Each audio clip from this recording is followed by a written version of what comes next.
இங்க ஒரே இடிபாடுகள், யாருக்கும் பிரயோஜனம் இல்லாத ஒரு இடிபாடுகளை இங்க பார்க்கிறோம். சமீபத்துல சென்னையில ஏற்பட்ட வெள்ளம், புயல், இதுல இங்க இருந்த பெரிய பெரிய ஸ்ட்ரக்சர்ஸ் எல்லாம் உடைந்து வீணா இருக்கிறது.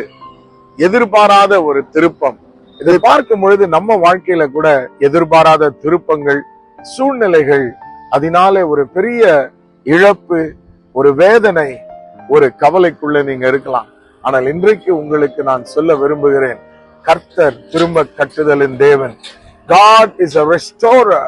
He will restore your life. அவர் உங்கள் வாழ்க்கையை திரும்ப கட்டுவார். மீண்டும் நீங்கள் எழும்புவீர்கள், மீண்டும் நீங்கள் ஜொலிப்பீர்கள். கர்த்தர் உங்களை ஆசீர்வதிப்பாராக. தகப்பனே, இதை பார்க்கிற ஒவ்வொருவருடைய வாழ்விலும் ஏற்பட்டிருக்கிற எதிர்பாராத இழப்புகளை நீர் மாற்றும். இவர்கள் துக்கம் சந்தோஷமாய் மாறட்டும். இவர்களை பிரகாசிக்கப்படும். இயேசுவின் நாமத்தில்